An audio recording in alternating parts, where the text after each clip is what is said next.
Next, the constitution assembly and it's functioning. संविधान सभा का गठन कैसा हुआ और उनके काम करने के तरीके क्या थे। In 1946, the British government sent a cabinet mission to India under the chairmanship of Lord Patrick Lawrence to suggest the government system and independent India would set up and process. It would follow the adapt a new constitutions. तो एक समिति बनी थी British सरकार के द्वारा। Lord Pethick Lawrence, कौन थे? लॉर्ड पैथिक लॉरेंस की अध्यक्षता में एक समिति का पता करने के लिए भारत भेजी कि स्वतंत्र भारत में शासन व्यवस्था कैसी होगी, उनके संविधान निर्माण की प्रक्रिया क्या होगी। यहाँ से उन लोग चले तो गए थे, है ना, फिर भी वो जानना चाहते थे कि यहाँ के लोग कैसे संविधान सभा का गठन कर रहे हैं, उनकी निर्माण की प्रक्रिया क्या होगी। तो इसमें क्या किया गया, one suggestion at the time was for all adult citizen to elect a constitution assembly to draft the constitutions। तो इसमें क्या कहा गया कि सभी वयस्कों के द्वारा संविधान सभा का गठन हो, लेकिन बहुत से लोगों को लगा कि इसमें अधिक समय लगेगा और संविधान सभा के निर्माण को टाला नहीं जा सकता। तो समिति में क्या हुआ, विचार विमर्श हुआ। उसमें क्या कहा गया कि नियमों के आधार पर चुनी गई प्रांतीय विधानसभाओं का उपयोग निर्वाचक मंडल के द्वारा होना चाहिए। कुछ प्रतिनिधि उसमें से चुनो, पूरे जनता उसमें शामिल ना होके पब्लिक से ही कुछ मेंबर चुनो, है ना, जिनके पास जो अपना दिमाग का अच्छा उपयोग कर सके, जो पढ़ा लिखा हो, जो शिक्षित व्यक्ति हो, उनकी एक कमेटी बनाई गई, है ना। तो सीधे नए चुनाव ना करके पहले से चुनी गई सभाओं ने प्रतिनिधि चुनकर संविधान सभा का गठन किया। तो अच्छे लोगों ने ही अपने में से कुछ लोगों को चुना और उनकी राय से ही संविधान सभा का गठन हुआ। The indirect election process adopted and by July 1946 the Provisional Assembly had elected 292 representatives from 11 provinces। अब इसमें बताया गया है कि 10 लाख जनसंख्या पर एक प्रतिनिधि होना चाहिए। 11 प्रांतों में 292 प्रतिनिधि थे, समझ रहे हो ना। तो 292 के बीच में कितने रखे गए, 11 लोगों को बस चुना गया। रजवाड़ों ने 93, दिल्ली, अजमेर, मारवाड़, कूच, बलूचिस्तान के संभाग से एक एक प्रतिनिधि को बनाया गया। तो इस प्रकार हम देखते हैं कि डिवाइड कर दिया गया कि कहां पर से कितने मेंबर को लिया जाएगा। 1946 तक अप्रत्यक्ष रूप से, इनडायरेक्ट रूप से प्रतिनिधि को चुन लिया गया। इसी बीच देश के बंटवारे से संबंधित बातचीत भी चल रही थी। बहुत से क्षेत्रों में सांप्रदायिक झगड़े का भी तान था, जहां पे जैसे चेयरमैन कम बनाया जाएगा या प्रतिनिधि कम बनाया जाएगा, तो वहां के लोगों में कुंठा जाती है ना। जैसे यहाँ भी देखो, अभी इलेक्शन होता है तो जो एमएलए है उस क्षेत्र से नहीं लिया जाएगा, तो यहाँ के लोग भी विद्रोह करते हैं ना कि हमारे क्षेत्र से भी प्रतिनिधित्व नहीं लिया गया है। वैसे उस समय भी हुआ था कि वहाँ के लोगों में सांप्रदायिक दंगे भल गए कि हमारे तरफ से आप लोगों ने किसी मेंबर को नहीं लिया है। जब संविधान सभा की प्रथम बैठक 9 दिसंबर 46 को ही, तब यह स्पष्ट नहीं था कि भारत एक रहेगा या बढ़ जाएगा, है ना। एक मीटिंग हुई थी 1946 में, उस समय तक भी पता नहीं था कि भारत को एक रखें या बांट दिया जाए। जैसे भारत है पाकिस्तान, भारत, बांग्लादेश, एक पूरे देश एक था। तो इन्होंने, अंग्रेजों ने क्या गेम किया उसको अपन बताते हैं। तो by February 1947 it was clear that the country could be divided India and Pakistan. तो भारत और पाकिस्तान का बंटवारा तय हो गया। 1946 में जाकर तय हुआ कि भारत का बंटवारा होगा, भारत और पाकिस्तान 2 देश बनेंगे, क्योंकि हिंदू और मुस्लिम की लड़ाई चालू हो गई थी। इसको किसने किया, ब्रिटिशरों ने एक गेम किया कि दोनों को अगर बांटेंगे, है ना, दोनों के बीच में लड़ाई होगी तब हम ज़्यादा भारत क्या नहीं बन पाएगा, पावरफुल कंट्री नहीं बन पाएगा। उनको डर था कि भारत बहुत आगे जाके पावरफुल बन सकता है, तो उन्होंने दो भाग में डिवाइड कर दिया, भारत और India and Pakistan. Meanwhile, the process of migrating the princely state into Indian Union was underway simultaneously. At the same time, Pakistan launched a war to acquire Kashmir. Even the Indian-Pakistan border was being demarcated after the partition. और अभी भी हम देख रहे हैं कि भारत और पाकिस्तान बंटवारा तो हुआ, पर अभी भी किसके नाम से लड़ाई होती है, कश्मीर के नाम से। उसको स्पष्ट नहीं किया गया था उस समय कि जो कश्मीर है किसके हिस्से में जाएगा, भारत के हिस्से में है कि पाकिस्तान के हिस्से में है। तो अभी भी हम देखते हैं कि पाकिस्तान की लड़ाई किसके कारण हो रही है, कश्मीर के कारण। कश्मीर कहता है कि पाकिस्तान कहता है कि कश्मीर हमारा है, इंडिया कहता है कि हमारा है। तो ये उस समय क्लियर नहीं हो पाया था, है ना, जिसकी लड़ाई अब भी हो रही है। The work of drafting the constitution, however, continued deposit these upheavals, with committee being set up for specific task. अब इसमें बताया गया है कि एक प्रश्नावली थी, सभी प्रांतीय विधानसभा, विधानमंडल, केंद्रीय विधानमंडल के सदस्यों को उनकी राय लेने के लिए भेजी गई। अल्पसंख्यक एवं मौलिक अधिकार परामर्श समिति की प्रश्नावली पारदर्शिता के साथ समाचार पत्र, पत्रिकाओं के माध्यम से जनता तक चर्चा के लिए संचालित होती थी। तो इसमें प्रतिनिधि लोगों ने क्या किया कि एक प्रश्नावली बनाई गई, है ना, एक बुक निकाली गई, उसमें जो बातें लोग तय करते थे उसको कहाँ तक पहुंचाते थे, जनता तक पहुंचाते थे, ताकि जनता को भी पता चले, उनका जो ओपिनियन है हमको मिल सके। तो ये बहुत अच्छी बात थी उसमें, है ना, जनता तक पहुंचाने के लिए समाचार पत्र और आम सभा में इन प्रश्नों व विधान प्रस्ताव पर चर्चा विचार विमर्श होता था। पत्र पत्रिकाओं के माध्यम समिति तक पहुंचता था। इस तरह संविधान सभा के कार्य जन चर्चा के विषय बनते थे। जो भी अभी भी देखना, पार्लियामेंट का जो मीटिंग होती है, अधिवेशन होता है, वो टीवी में दिखाता है ना, टीवी के जरिए हम देख सकते हैं कि कैसे क्या विचार हो रहा है। जो एमएलए बैठे हैं, हम जिसको हम चुन के भेजे हैं, वो लोग वहाँ के क्या डिस्कस करते हैं, क्या डिसीजन लेते हैं, ये जनता के बीच दिखाने के लिए अब क्या हो गया है, टीवी बहुत अच्छा माध्यम बन गया है। तो पहले टीवी नहीं होकर समाचार पत्र के द्वारा, है ना, एक पत्रिका बना लेते थे, उसके द्वारा जनता की राय जानी जाती थी और वो लोग अपना रिपोर्ट भेजते थे। प्रत्येक अनुच्छेद पर विस्तृत वाद विवाद हुआ और अक्सर विरोधाभासी विचार रखे गए, लेकिन प्रत्येक सुझाव पर कभी सभी ने गंभीरता पर विचार किया और अपनी सहमति असहमति के सैद्धांतिक सिद्धांतों को लिखित रूप में दर्ज किया। तो कोई भी काम कब अपन ठीक गुड कहेंगे उसको, जब उसका रिटर्न रहेगा, है ना, रिटर्न में रहने से क्या होगा, प्रूफ मिलता है। तो लोग हर चीज को लिख कर बताए, है ना, जो सजेस्ट देते थे उसको लोग रिटर्न में दिया, ताकि बाद में कोई मुकर ना जाए, कोई बोले कि नहीं हमने तो ऐसा नहीं कहा था।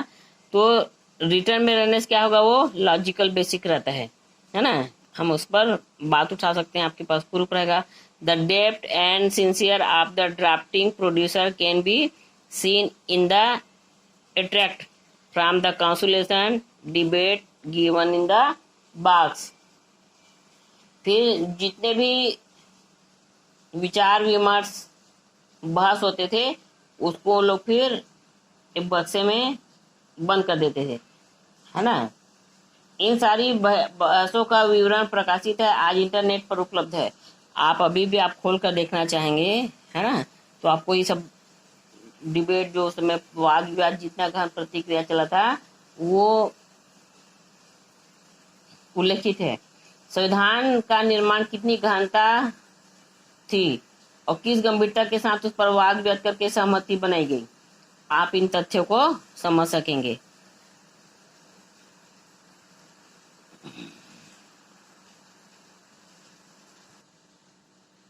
The drafting committee also studied the constitution of 60 countries, inviting the view of consultation experts from the these countries and sharing their consultations with the legislative assembly and the public। तो संविधान सभा की प्रारूप समिति बनाने के लिए 60 देशों के संविधान के विषय के विशेषज्ञों से प्राप्त ज्ञान का विश्लेषण कराया गया है ना। जो संविधान के बारे में, लॉ के बारे में जानते थे, उन लोगों को इसमें शामिल किया गया। उनके निष्कर्षों पर तो स्वयं विचार किया गया, उसके साथ साथ प्रांत की जो विधानसभा व जन सम्मान से भी साझा किया गया ताकि वे अपनी राय इन पर दे सके। स्पेशलिस्ट तो थे ही, उसके साथ साथ और जो आम नागरिक थे उनसे भी राय ली गई। गहन विचार के बाद संविधान का एक प्रारूप तैयार किया गया है ना। उसको कब पारित किया गया? 25 फरवरी 1948 को। इसे मुद्रित कर प्रकाशित किया गया। कुछ टिप्पणियां हैं, कुछ आप सजेशन देना चाहते हो, उसको आमंत्रित किया गया। इन आलोचनाओं पर विशेष समिति पर विचार करती थी और समस्त निष्कर्षों के प्रतिवेदन पर पुनः प्रकाशित कराए जाते थे, है ना। काट छाट करने के बाद उसको क्या किया जाता था? फिर से पब्लिश किया जाता था।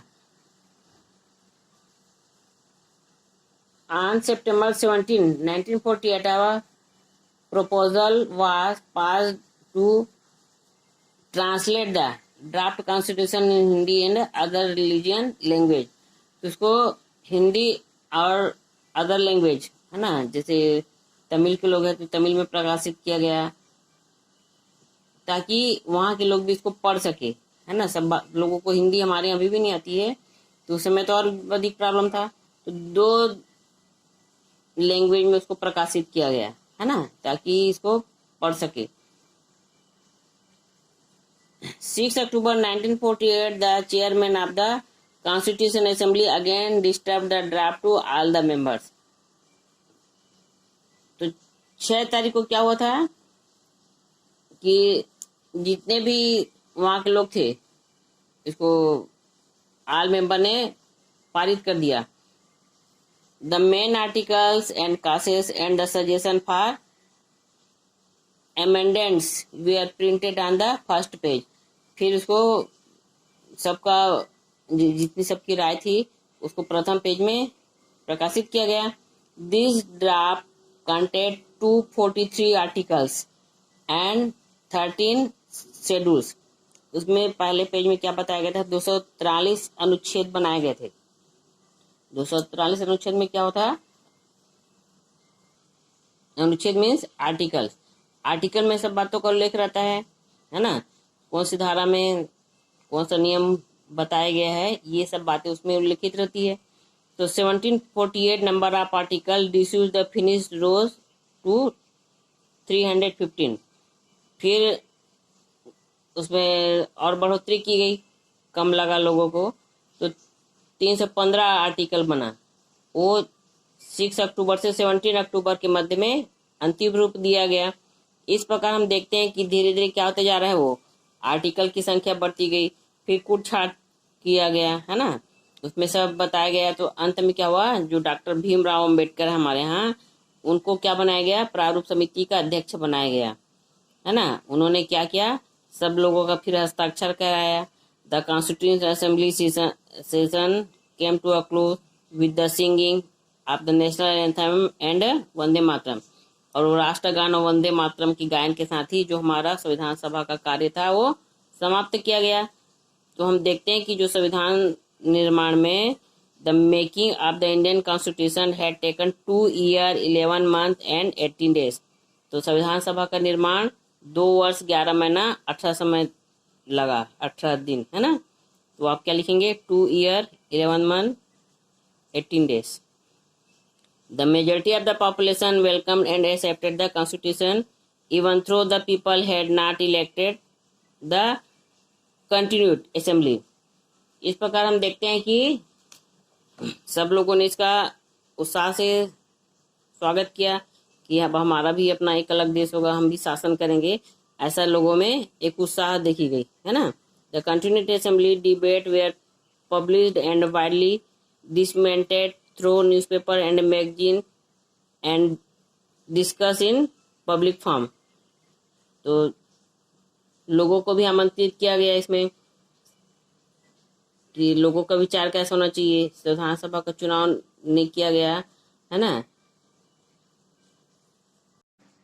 और कॉन्स्टिट्यूशन अब वैल्यू बताएंगे। और constitution begin with a prelims which although brief are very important. हमारा संविधान संक्षिप्त होने पर भी अत्यंत महत्वपूर्ण है ना। It was Jawaharlal Nehru to introduce an objective resolution that shaped prelims at third session of continued assembly on October 13, 1946। 13 दिसंबर 1947 को जवाहरलाल नेहरू ने एक उद्देश्य का प्रस्ताव प्रस्तुत किया जो अंततः 26 नवंबर 1949 को लागू हुआ, जिसमें कुछ महत्वपूर्ण विचारों को जोड़ा गया। तो हमारे क्या क्या वैल्यू होने चाहिए इसको बताया गया है ना। तो पहला फर्स्ट क्या है, वैल्यूज एंड आइडल्स, हमारे आदर्श और मूल्य क्या होना चाहिए। वैल्यू मतलब होता है मूल्य, आइडल मतलब आदर्श।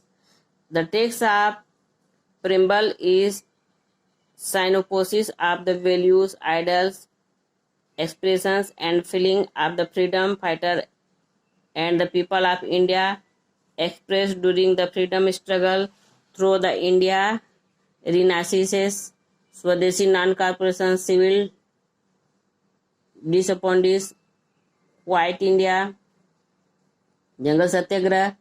तो इसमें ये क्या बताया गया कि जितने भी स्वतंत्रता आंदोलन के सेनानियों और जनता की अभिलाषाएं थी कि भारतीयों में पुनर्जागरण की भावनाएं, स्वदेशी आंदोलन हो, असहयोग आंदोलन, सविज्ञा आंदोलन, भारत छोड़ो आंदोलन, जंगल सत्याग्रह, जाति प्रथा उन्मूलन, मजदूरों और किसानों के आंदोलन, महिला आंदोलन है ना, उसमें भी सबके लिए आंदोलन किया गया है ना। महिलाओं को ज़्यादा ऊंचा स्थान नहीं दिया गया था तो उन्होंने भी आंदोलन किया। जंगल में कुछ लोगों ने अधिकार कर लिया था, तो जो वहाँ के आदिवासी थे उनको लगता था कि जंगल पर हमारा अधिकार, इसलिए उन्होंने जंगल सत्याग्रह किया। स्वदेशी आंदोलन मतलब जो हाथ से बनी हुई चीज थी उसका ज़्यादा से ज़्यादा उपयोग करो, ऐसा कहा गया। क्विट इंडिया मतलब भारत छोड़ो है ना। तो ये जितने भी आंदोलन हुए थे उसमें इसका उल्लेख किया गया है। इसके लिए और क्या किया गया, आजाद हिंद फौज की सरकार से भारत के विभिन्न सामाजिक राजनीतिक आंदोलन की भी भावना थी। रूसी क्रांति से इन्होंने आर्थिक समानता, फ्रांसीसी क्रांति से स्वतंत्रता समानता और अमेरिकी क्रांति से राजनीतिक न्याय स्वतंत्रता के साथ जो मानव गरिमा का भी भाव लिया गया। इसमें बताया गया है कि जो पढ़े लिखे लोग थे उन्होंने इसका अध्ययन किया था, रूस में क्या हुआ है ना, उनकी अच्छी बातों को लिया, अमेरिका से लिया। जैसे रूस में क्या क्या अच्छी बातें थी, इकोनॉमिक इक्वलिटी एंड जस्टिस, आर्थिक समानता होना चाहिए, छोटा बड़ा की भावना नहीं होना चाहिए। फ्रांस से उन्होंने क्या लिया, लिबर्टी, इक्वलिटी एंड फ्रेंकली है ना। तो फ्रांस में क्या बोला गया है, स्वतंत्रता समानता, स्वतंत्रता होना चाहिए, समानता होना चाहिए और बंधुत्व मतलब भाईचारे की भावना होना चाहिए। और अमेरिका से political justice and individual freedom and human dignity. Dignity में से होता है स्वतंत्रता के साथ मानव गरिमा को भाव लिया जाए है ना। हमारे पास जो ह्यूमनिटी पावर रहती है उसको स्थान दिया गया इसमें। अब हम भारत के लोग में इसमें क्या बताया गया, 3 बातों को स्पष्ट किया गया है। That the people of India established democracy with the Constitution। संविधान के द्वारा भारत के लोगों में लोकतंत्र की स्थापना करना चाहते थे। हमारे मन में किसकी स्थापना हुई, लोकतंत्र की स्थापना होनी चाहिए। हमने जाना कि डेमोक्रेसी से क्या होता है, जो गवर्नमेंट है वो ज़्यादा पावरफुल न होकर हमारे हिसाब से शासन चलाएगा। इसलिए यहाँ की राय क्या हुई, हमारा जो शासन तंत्र है कैसा होना चाहिए, डेमोक्रेसी पर आधारित होना चाहिए। That the creator of the constitution are the people, hence the constitution represent that all of the people, it is outcome of the wishes of the people. और संविधान के रचनाकार थे जनता और जनता के प्रतिनिधि हैं और जनता की इच्छा का ही परिणाम है, ऐसा बताया गया। That the ultimate sovereign power in a democracy and constitution lie with the people. लोकतंत्र संविधान की अंतरिम जो संप्रभुत्व शक्ति है वो किसके पास नहीं थे? जनता पास नहीं थे। अभी भी हम देखते हैं कि अगर सरकार हम 5 साल के लिए चुनते हैं, ठीक से काम नहीं करती है, तो हम विरोध करके आंदोलन करके उनको निकाल सकते हैं। तो डॉक्टर भीमराव अंबेडकर ने प्रस्तुत किया कि संविधान का आधार क्या है? जनता है ना, क्योंकि हमारे जो संविधान निर्माता कौन है? डॉक्टर भीमराव अंबेडकर। तो उन्होंने स्पष्ट किया कि संविधान का निर्माता कौन है? जनता है। इसमें निहित जितने भी अधिकार हैं, प्रभुत्व है, वो सब जनता से प्राप्त हुए हैं और जनता के लिए हैं। अब पहला पढ़ेंगे, सोवरेजिन मतलब होता है प्रभुत्व संपन्न। Independent and supreme which means that power and authority do not come from and outside source. जो हमारा किसी भी बाह्य शक्ति या कोई दूसरा देश हम पर दबाव नहीं डाल सकता, हम स्वतंत्र हैं, है ना। देश के अंदर प्रभुत्व युक्त राज्य के निर्णय सर्वोपरि होते हैं, क्योंकि यह माना जाता है कि उसके पीछे देश के सभी निवासियों की सहमति है। विदेश नीति हो या आंतरिक नीति, जनता का राज्य स्वतंत्र है, उनके ऊपर अन्य कोई शक्ति हस्तक्षेप नहीं कर सकती, क्योंकि भारत क्या है? एक संपूर्ण प्रभुत्व संपन्न राज्य है ना। यह कथन महत्वपूर्ण था क्योंकि भारत अंग्रेजों की हुकूमत से आजाद हो रहा था। अगर हम इतने दिन तक किसी के गुलाम थे, फिर हम पर कोई शासन करेगा तो जनता को पसंद था क्या? नहीं, है ना। इसलिए उसमें स्पष्ट कहा गया है कि हर राज्य को इतनी अथॉरिटी दी जाए कि वो अपने राज्य का विकास कर सके। वो हमारे जितने भी स्टेट के वो रहते हैं चीफ मिनिस्टर, उन पर डिपेंड है ना, वो अपने राज्य को किस तरह विस्तारित करना चाहता है। दूसरा है सोशलिस्ट। सोशलिस्ट में क्या होता है? This concept was added in 1977. It means that India will strive to eliminate social and economic inequality between its citizens, and that all resources will be used for the public good, not any individual interest. तो भारत अपने समस्त नागरिकों के बीच सभी प्रकार के सामाजिक एवं आर्थिक असमानताओं को दूर करने का प्रयास करेगा, है ना। सभी संसाधनों का उपयोग किसके लिए होना चाहिए? सार्वजनिक हित के न करके निजी क्षेत्र में नहीं होना चाहिए। जैसे अपन पब्लिक के ऊपर ध्यान न देकर उसको पूरे देश के लिए करना है ना। मतलब कोई भी चीज है वो समाज के लिए होना चाहिए, इसमें अपना व्यक्तिगत स्वार्थ नहीं होना चाहिए, ऐसा इसमें बताया गया। जैसे नेचुरल रिसोर्सेस है उस पर सबका अधिकार होना चाहिए, है ना। जैसे फॉरेस्ट है, वाटर है, एयर है, ये सब किसका होना चाहिए? पब्लिक प्रॉपर्टी है। सेकुलर मीन्स पंथ निरपेक्ष। The Indian state will not be governed by any religion or sect, nor will it favour any religion or sect. Bharat का राज्य किसी भी धर्म या पंथ के अनुसार नहीं चलेगा, ना उसका झुकाव किसी पंथ या धर्म के प्रति रहेगा, है ना। वह धर्म के आधार पर किसी के साथ भेदभाव नहीं करेगा। Not will is discriminate against anyone on this basic of religion. तो हमारा जो राज्य है वो किसी धर्म का पक्ष नहीं लेगा, उसके लिए सभी धर्म एक है, सभी पंथ एक है। The Indian people believe in different religions and sect, and there are also many people who do not believe any religions or any ethics. इसमें बताया गया कि भारत के जो लोग हैं विभिन्न धर्म पंथ पर विश्वास करते हैं। कई लोग ऐसे हैं कि जो किसी भी धर्म को नहीं मानते या नास्तिक होते हैं, तो सरकार उनको बाध्य नहीं कर सकती कि आपको ये धर्म मानना है ना, आपके लिए ये धर्म अच्छा था, कोई नहीं कर सकता। राज्य इन सभी के साथ एक सा व्यवहार करेगा, सभी को अपना धर्म मानने या न मानने की भी स्वतंत्रता रहेगी। आपको कोई बाध्य भी नहीं कर सकता कि आपको कुछ मानना है, अगर मान रहे हो तो उस पर सरकार रोकेगी भी नहीं। राज्य सामान्यतः किसी धर्म के आंतरिक मामलों में दखल भी नहीं देगा, मगर जहां सार्वजनिक शांति व्यवस्था या नैतिकता प्रभावित होता है तो राज्य हस्तक्षेप भी कर सकता है ना। अगर कोई व्यक्ति अपने किसी धर्म का प्रचार कर रहा है तो सरकार उसको मना कर सकती है कि आपको अपने धर्म का ही प्रचार नहीं करना है, सभी धर्मों का सम्मान करना है ना। अपने धर्म का प्रचार करते समय किसी धर्म की विवेचना करते समय दूसरे धर्म के प्रति आदर का भाव रखेंगे और किसी भी के प्रति घृणा की भावना नहीं रखेंगे। ऐसा नहीं कि आप अपने रिलीजन को अच्छा मान रहे हो, दूसरे के रिलीजन को हेट कर रहे हो, ऐसा नहीं होगा। They should respect other religions and not show hatred for them while propagating their own reason or exploring any other reason. आपको अपने धर्म के साथ साथ दूसरे के धर्मों का भी सम्मान करना है।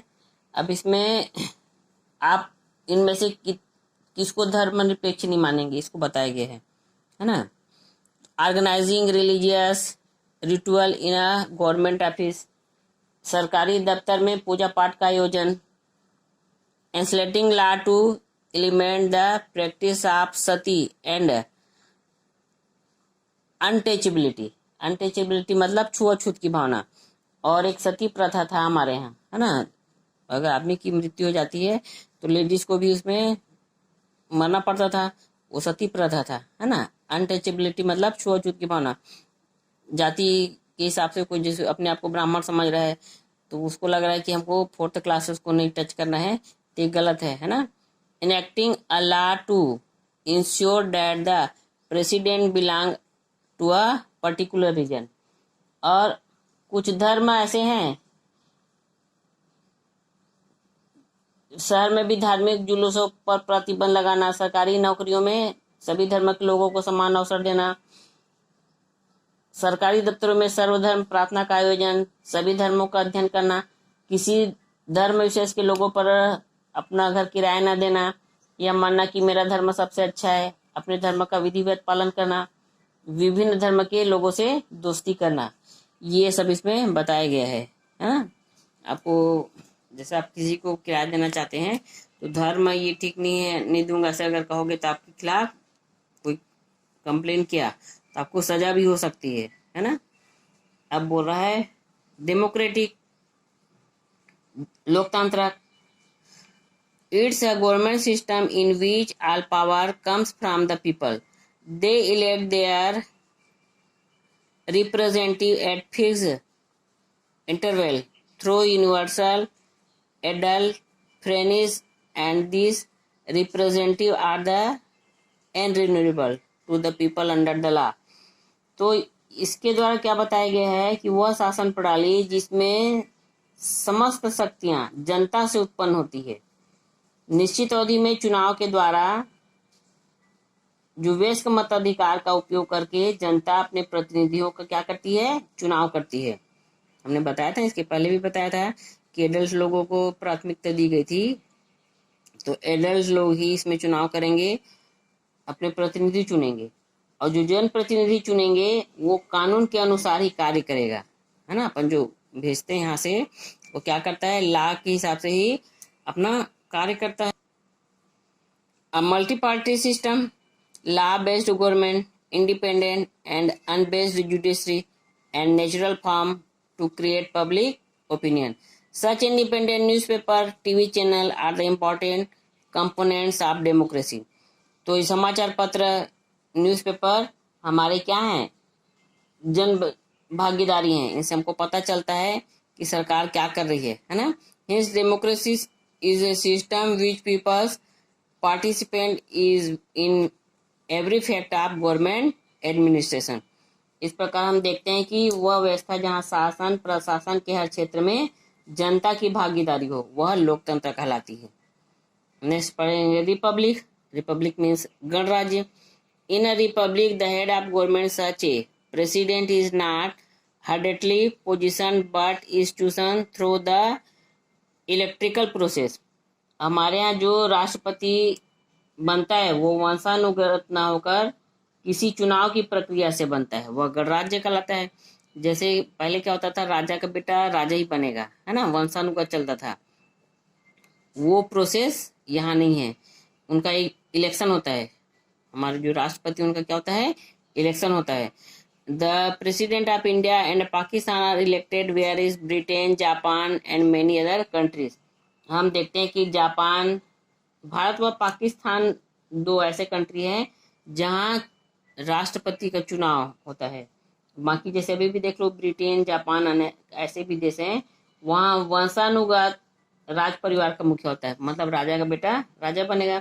अतः वहाँ लोकतंत्र और संविधान है, मगर क्या है, गणराज्य नहीं है। इसी को क्या कहा गया है, रिपब्लिक, है ना। जो राष्ट्रपति का चुनाव की प्रक्रिया है होना चाहिए, उसे ही रिपब्लिक कहा गया है। They are consolation monarchies. In a republic, the people representative, the first citizen and the common citizen are treated equally in the eyes of laws. Whenever in a monarchy, the king hold a special position. इस प्रकार हम देखते हैं कि लोकतंत्र संविधान तो है मगर गणराज्य नहीं है। वे संवैधानिक क्या कहलाते हैं, राजशाही।